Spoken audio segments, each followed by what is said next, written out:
Good morning.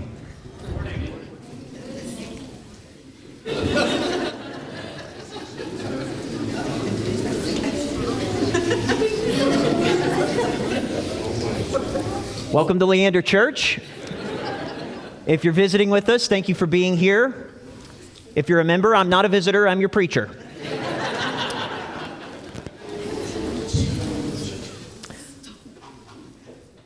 So this morning I want to talk, no, I'm kidding. Let's address the elephant in the room. What happened to my beard? Well, I told you, I think it was last week, and so I think the Lord had a plan and a sense of humor. Richard Benskin is my role model, and he has influenced me greatly, and I just wanted to be a part of the Beardless Club. I've told my wife for years, if I ever nick myself shaving, I will shave my beard, and we will find out what's under there. And so for 5 or 6 years, I've been good. And I didn't expect last week to be the week where I would nick myself as I was shaving, but I did. And we have shaved, and we know what's under there, and we're beginning the process of growing it back. So we're on our way. So if you needed a good laugh this morning, if you had a hard week, you're welcome. So what the other question that is going to go through your mind, I have to address all this. I told Avery, I said, nobody's going to listen to a word that I have to say all morning long if we don't have a good conversation about this. So what did my son say when he saw me with no beard? He was already fussy, okay? And so he's already crying, and then he sees me, and yes, he cried a little bit more. But he really wasn't scared. He just laughs at me every time he sees me. And I know he's just thinking, Dad, what did you do?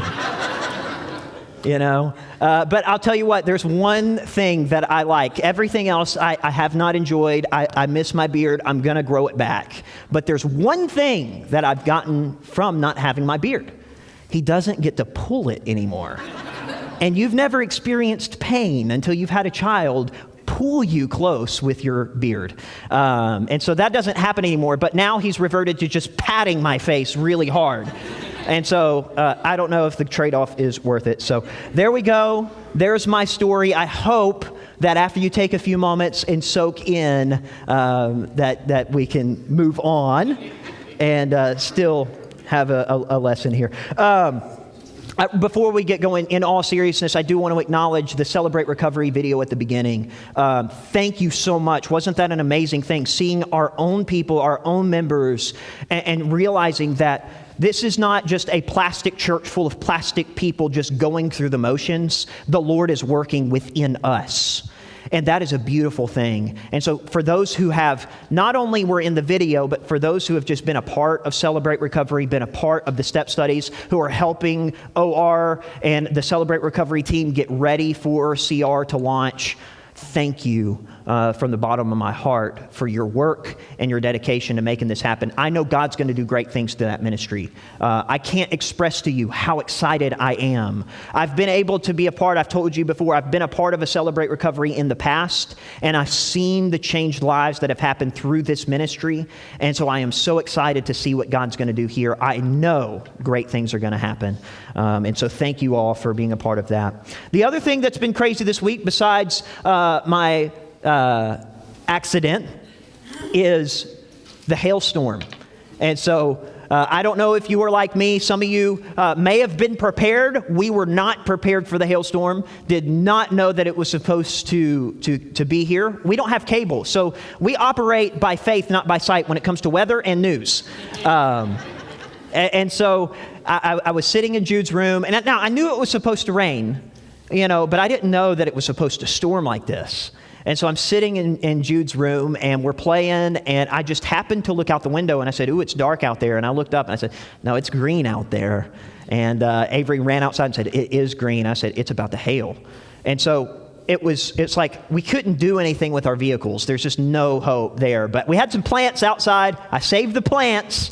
I moved them in. Vehicles got hit, but it's just some dents, no big deal. Everybody was safe, so praise God for that. But I hope all of you are doing well after that and don't have severe damage. I know several of you were caught off guard. I know Sandoval's, I saw you post it on Facebook, I think is what it was, and you were just as caught off guard as I was. So I felt just like you. It's kind of one of those things we stood outside, or I stood under our it's still dangerous up underneath the awning. That's how crazy this was. But I'm standing up under our porch, and I'm just watching the hail come down and hit the cars, and you're just kind of going, man, what can you do? It's just a hopeless feeling. But here's the thing. It was so scary, at first. And so Avery and I are seeing this golf ball size. I think it was a little bit bigger than golf ball size, but it was about golf ball sized hail coming down and hitting the roof. And the first few hits, you're like, what was that? And it was the hail hitting. You just couldn't believe the thud that it made when that hail hit the roof. And so we're experiencing this, and we're talking in kind of higher pitched tones, and we're trying to figure this out. And then I happen to look over at Jude, who is in Avery's arms, and for the first time in his life, I've never seen this look in his eyes. And he's just looking back from mommy to daddy, and you can feel that he's getting scared, because it's for the first time he's seen mommy and daddy unsure. And so, I reach over and say, oh, Jude's getting scared. And so we walk over and we both hug him. And, hey, it's going to be okay. And then he was great, went back to being himself, playing. But for the first time ever, I realized the impact of my fear on my son. And it gave me a greater appreciation this week for the power of fear and what it does in our lives. And so I want to preach on probably the easiest thing to preach on from the pulpit, but one of the most difficult things to live out in our lives, and that's fear. This is a topic that everyone in this room, everyone who is a Christian or not a Christian, wants to have in their life. Right? Whether you're a believer in God or not, you care about what I will talk about this morning, because I believe that every single person wants to be better at learning to conquer your fears. We all want that. I want to talk about fear. I want to talk about fear of the future. That's a big one, isn't it? Fear of the unknown. Fear of what others think. What are people going to say when they find out X, Y, or Z? What about this sickness or death? What about going to the dentist, going to school? I mean, there's just so many things in our life that we fear. And from the youngest to the oldest in this room, the most simple to the most intelligent, to the most tall to the most short, and everybody in between, we all want to be better at handling our fears, don't we? And so here's the question, right? By the way, I've preached sermons on fear. You've heard sermons on fear. It's one of the most prevalent topics to talk about. But here's the thing. So often my advice to people who are afraid is, well, don't be scared. Stop it. What was that old... Bob Newhart. Thank you. Bob Newhart. Yeah. His counseling session. Some of you know what I'm talking about. The rest of you, it's okay. But Bob Newhart, and he's the people come in and they're going for a counseling session, and his advice is, stop it.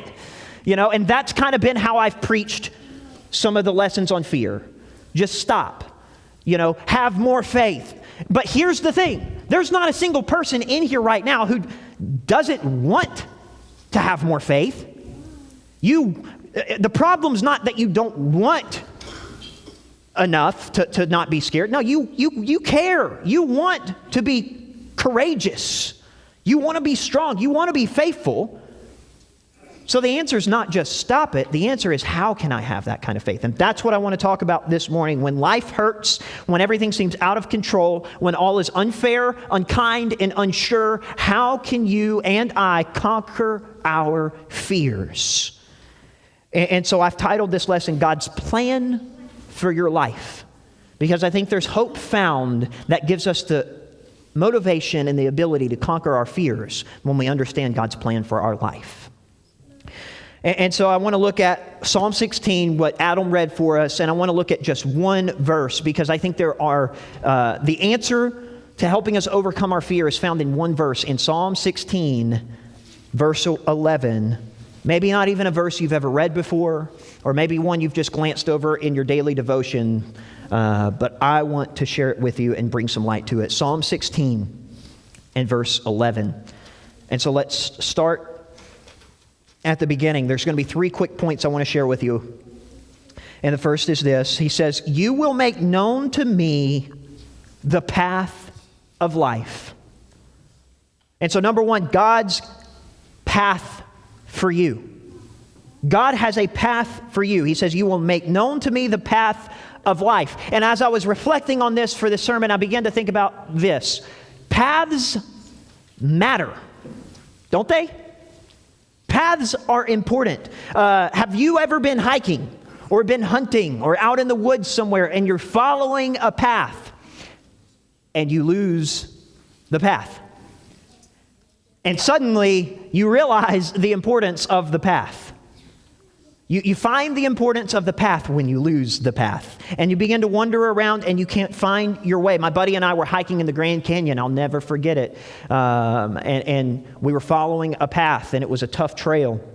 And we lost the path. And here we are in the Grand Canyon, running around trying to find the right path and figure out where to go. And here's the thing. We didn't acknowledge it at the time because we're, young guys. And so, we're fine, no big deal. And we acted like we weren't scared at all until years later we both opened up and said, hey, you remember when we lost that path? And he's like, yeah, I was scared to death. I was like, yeah, me too. But finally, I still remember the feeling of when we finally saw the path.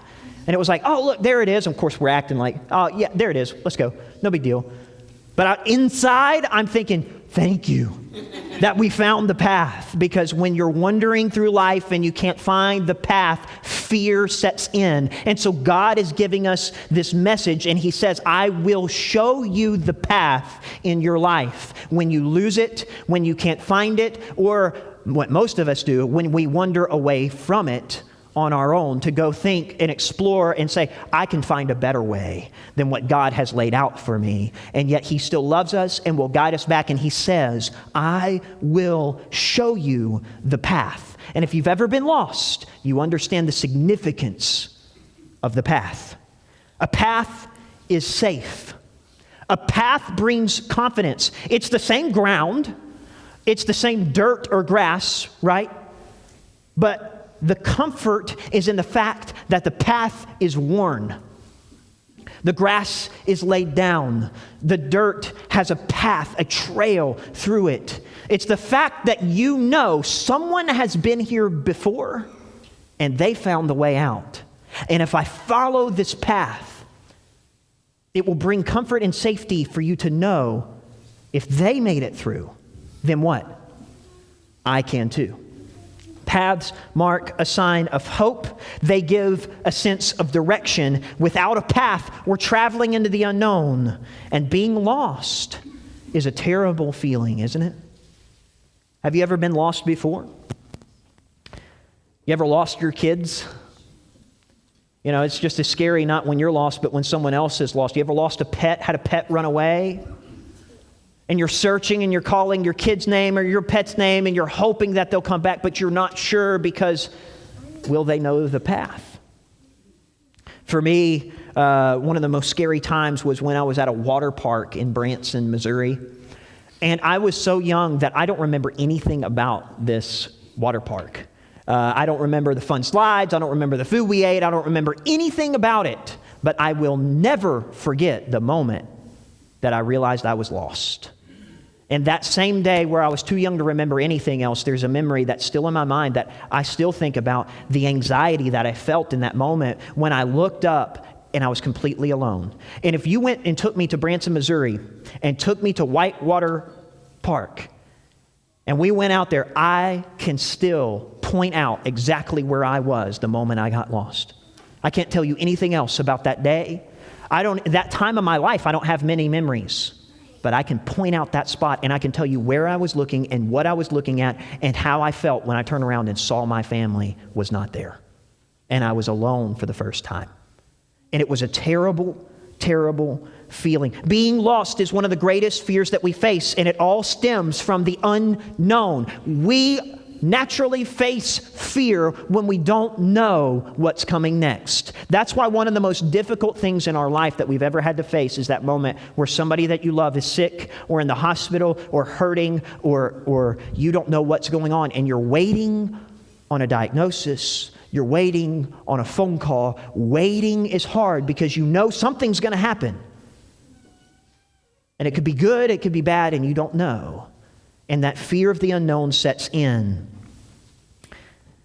One of the most real verses that I think that happens with the fear of the unknown is in Daniel chapter 4 and verse 5, and it's Nebuchadnezzar, and he's talking about this, and he says this in Nebuchadnezzar chapter 4 and verse 5. He says, I had a dream that made me afraid.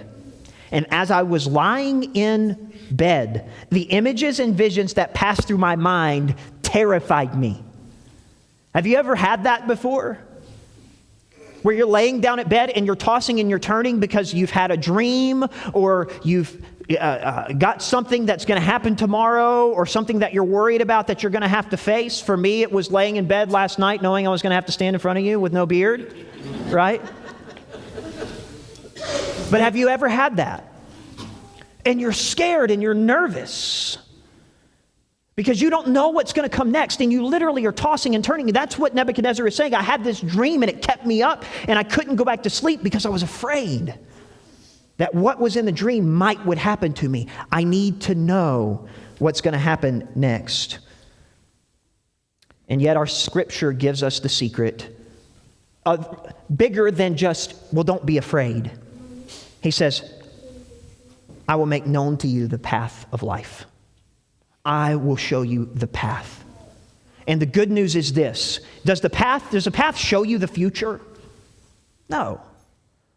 But there's something about a path that says, I've been here. I've done this. I've walked this road. And if I made it, you can too. And I love all of the scriptures that talk about how Jesus has been there just as we are. He's done this thing. He's walked this road.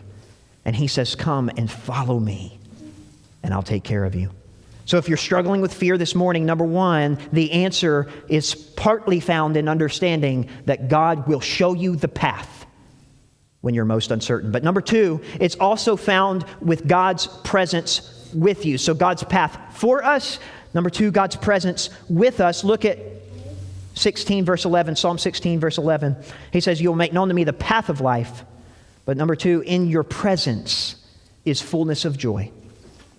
You ever been scared to do something when you were by yourself, but then found the courage to face it when somebody else would do it with you?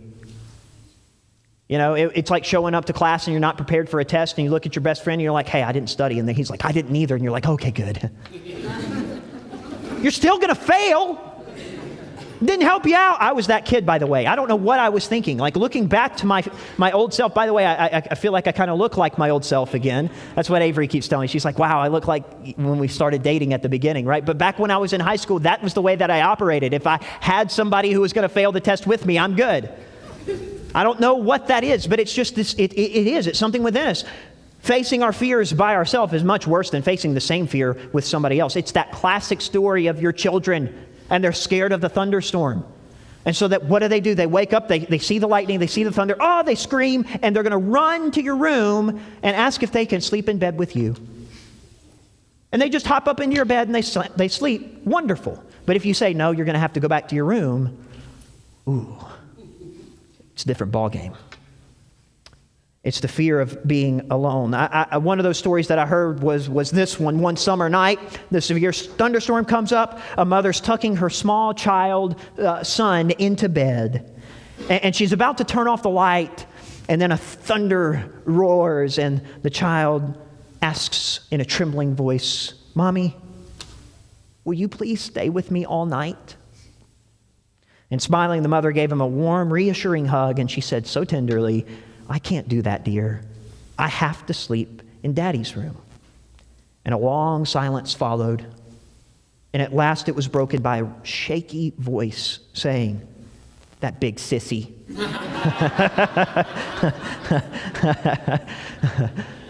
Yeah. You know, look, this is the thing, though. It's not just a kid problem, is it? Fear like that, a fear of being alone and facing the thing that we're so scared of, is not just for the kids scared at the thunderstorm. It's for us adults too, isn't it? Like, this is a human problem that we all face and we all want to conquer, yet we all feel this fear at some level. And so for the kid who's sitting out there right now, this is to you. If you think mommy and daddy and you think preachers and elders and these people in your life don't ever get scared. That's not true. We do get scared. But the thing is we have confidence and faith knowing that God will take care of us. He's given us a path, but number two, He's also promised to be with us. And that's where confidence comes from. So if you're struggling with your fears, if you struggled to sleep last night, because I know there are some in here who have, number one, understand and see God's path. Trust His path. Where do you find the path? Where is that path lit up? It's in His Word. And so if you're struggling with fear, get into His Word and see that God has a path laid out for you and that He will take care of you. He says, if I took care of the sparrows and the birds of the air and the grass and the flowers that wither, if I took care of them, I'm going to take care of you. Just follow my path. But number two, He says, you're not alone. And that's huge for us. Look, Scripture understands that we all struggle with this. That's why it talks about fear so much. And if you'll look, there are so many verses. I only selected 3. I had options as long as the day to select from. I selected 3 that mean a lot to me. But of the verses in Scripture that use the words fear and with in the same verse, in other words, fear, our fear, and God's presence. God saying, I am with you. And so He addresses our fear, and His solution to our fear is His presence. He is assuming that His presence in the midst of your fear can help give you courage. So here's the 3 I chose. Isaiah 41 and verse 10 says, fear not, for I am with you. Do not be dismayed, for I am your God. Deuteronomy 31:6, I love this one. Be strong and courageous. How? Do not fear. Thanks. Don't be afraid or be in dread of them. How can I do that? For it is the Lord who goes with you. He will not leave you nor forsake you. Psalm 23 and verse 4, even though I walk through the valley of the shadow of death, I will fear no evil. How? For you are with me. God's presence is comforting. Don't you think God's trying to tell us something with all of these verses, hundreds of verses on fear and His presence? He's found the solution and He's trying to get us to hold on to it. When you're scared, know that I am with you. And lastly, number 3, looking at our verse here in Psalm 16:11, it's God's path for us. He says, I will make known to you the path of life. Number 2, it's His presence with us. In your presence is fullness of joy. And lastly, it's His pleasures to us. He says, in your right hand, there are pleasures forevermore. There are pleasures forever, unending pleasures. And God is saying something really good for us here. Because this is another level to the confidence that we face. Because it's not just God looking at you and saying, don't be afraid, don't be scared of the bad things. Not only is He going to protect us from bad things happening to us, He says, I'm offering you something better. So when you're scared, whatever you're facing, He says, I've been there. Here's the path. Follow the path. And He says, I'm with you. I will be there to hold you and to sustain you with my righteous right hand. He says, I've got you and I will protect you and I will be with you. But at the end of the path are my pleasures for you, and they will last for an eternity. And that's the promise and hope and assurance that we have as we face the fears in our life, is that there is a time and a place in your life where no more fears will be there for you. No more tears, no more heartache, no more pain, no more waiting on terrible phone calls and horrible diagnosis. No more. There's a place of hope for you. So whatever you face and whatever you're going through, He says you can have confidence. He says don't be afraid, but He doesn't just leave it at that. Aren't you glad? Aren't you glad He's not just like the lessons I've preached in the past? No, just have more faith. Just don't be afraid. No, He says, don't be afraid, and here's how. Here's how you can do that in your life. Here's how you can do that when you're facing that horrible moment in work, that scary disease in your family, that child that is going a different way that you wish would come back and live this way. How do you face the fears in your life of the unknown and the uncertainty? He says, know that I'm with you. Know that I've got a path for you. And know that at the end of this path, there are pleasures unending for you. Doesn't that give you hope? It gives me confidence to face my fear a little bit more confidently. See, here's the thing. Courage is not the absence of fear. My goal for you is to not just don't be afraid anymore. Courage is not the absence of fear. It is the mastery of that fear. And that courage is found by when you face the fear, you will feel it. And it won't just leave. But as you focus on the presence and path and pleasures of the Lord, you'll find confidence in ways that you hadn't before. And that's my prayer for you, is that this morning that you would make a decision and that you would realize that there's no better time to cast whatever fear you're feeling this morning. You walked in these doors, and as I began to preach, you found something in your life that you said, that I am afraid right now. And there's no better time to give that fear over to the Lord, who says, come to me and give me your burdens. Cast all your anxieties on me because I care for you. There's no better time to do that right now than while we stand and sing.